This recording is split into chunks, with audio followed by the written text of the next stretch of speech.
So, eto na nga mga sangke, nagkakabukingan na. Ngayon pag-uusapan po natin, babalikan lamang po natin, no? Itong ano ba talaga ang pagkatao, mga sangkay, nitong sinasabing lawyer na naglabas mga sangkay ng sinasabing mga marin na ngayon ay nagkakabuhol-buhol po ang kwento at mukhang may sabit na.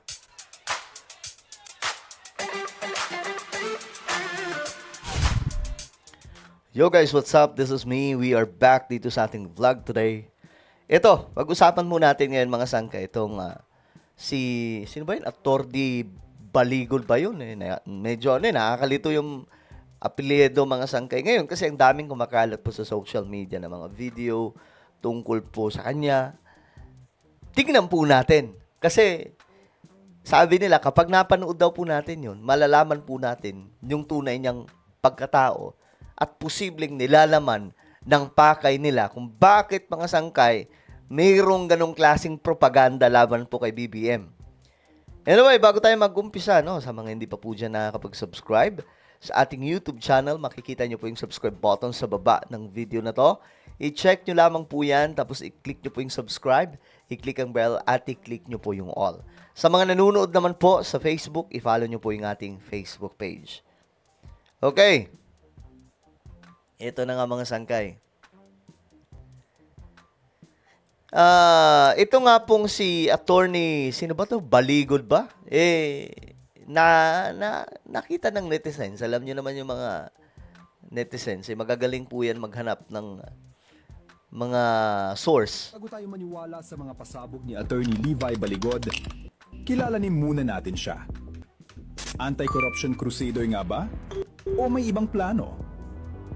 Alam niyo ba na sinibak siya ng sarili niyang whistleblower na si Ben Hurley noong 2014? Hindi raw siya mapagkatiwalaan. Kung ang kliyente niya iniwan siya, bakit tayo maniniwala sa kanya? Abogado rin siya ni Chavit Singson na may plunder case sa ombudsman. Paano ka magiging anti-corruption kung kumikita ka sa kliyenteng may kasong pandarambong? Tumatakbo rin siyang congressman. Justice ba ang hanap? O baka publicity para sa eleksyon? Kasama pa ang mga witness na puro sabi-sabi lang, gaya ni Orly Gutesa. Resibo muna, bago tayo maniwala sa drama. Bago tayo... Okay, so yun daw po ang kumbaga maikling summary ng ewan ko sinong gumawa nito mga sangkay kasi kumakalat po ito sa social media.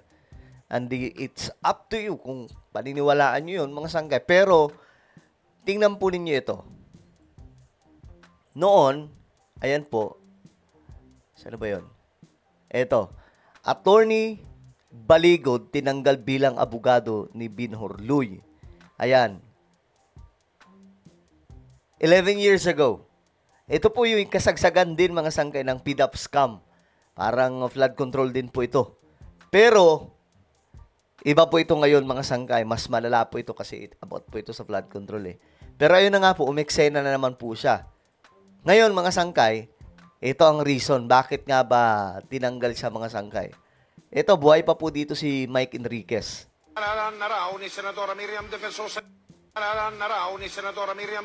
Santiago na magsampa ng kasong disbarment o kaso ng pagtanggal sa lisensya ni Atty. Levito Baligod. Okay. Ayan na, si Miriam na bad trip kay Baligod at that time. Kita nyo yan? Bakit? Yan ay matapos sa manong aminin ni Baligod na siya ang gumawa ng listahan ng mga natransaksyon naman ng dating niyang kliyente na si Ben Hurley.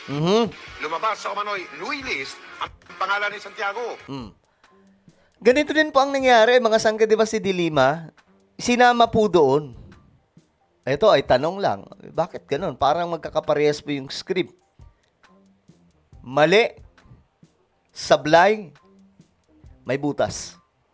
Ito mga sangkay, kaya nga po siya sinibak nun eh. Kasi yung mga listahan daw po, di umano, may mga pangalan doon na hindi dapat kasali. Tapos sinali. Sa madaling sabi, minamaniobra yung mga, alam nyo na, impormasyon. Ito, sinama pa po talaga si Miriam. Kaya doon mga sangkay, nagalit si Miriam eh. Muntik pa pong ipatanggal. bilang muntik pang ipatanggal ang kanyang lisensya bilang abogado. Maring itinanggi ng senadora na sangkot siya sa pork barrel scam. Una namang sinabi ng kasalukuyang abogado ni Louie na si Atty. Radje Mendoza na hindi sa kanyang kliyente nagmula ang listahan na yun. Oh, you see? At that time, mga sangkay, may mga listahan din po yun. May mga listahan po yun. Ngayon, sa listahan na yun, may mga sinali na hindi dapat kasali. Pero ito legit. Legit na, kumbaga, state witness. Eh ngayon kasi, hindi naman mga state witness yun eh. Mga ano pa yun, mga ex-marine, pero mukhang sablay kasi yung 5 daw po doon, hindi naman palang marine. Tapos may mga ano din, may mga kaso din po sa ano, pinagtatanggal pa yung iba doon.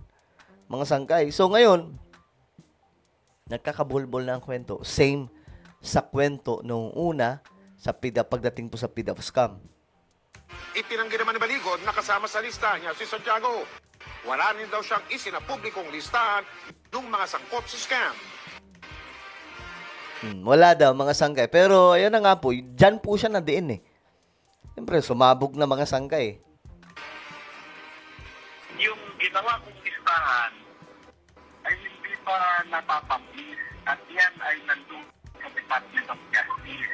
Yung sinubmit ko na parang letter complaint sa Department of Justice ay wala akong maalala. Wala daw siyang maalalang pangalan ni Miriam. Pero siyempre, hindi naman magagalit si Miriam kung hindi niya natunugan na nandun ang kanyang pangalan. At ang tanong doon, bakit siya tinanggal?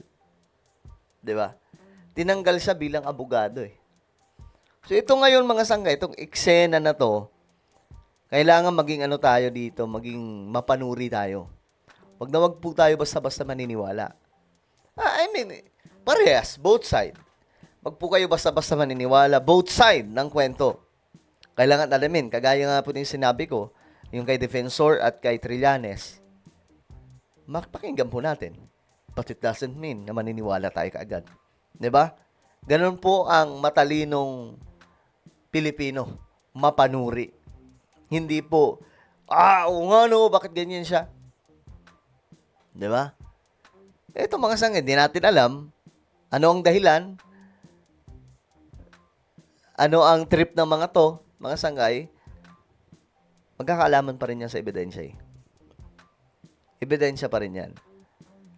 Doon pa rin po tayo, doon pa rin po yung ano natin eh. Katapusan, kumbaga, doon po yung dulo na ito eh. Ebidensya. Okay, nagsubmit ng may mga aligasyon, may mga ganito, pero sa dulo, nasaan ang ebidensya? Alright? So, kayo mga sanggay, anong tingin nyo dito kay Attorney Baligod? What do you think? Comment down below. Meron po tayong YouTube channel. Ito po yung Sangkay Revelation. Hanapin nyo po ito ngayon sa YouTube. Kapag nakita nyo na, i-click nyo po yung subscribe, i-click ang bell, at i-click nyo po yung all. Ako na po ay magpapaalam. Mag-iingat pong lahat. God bless everyone.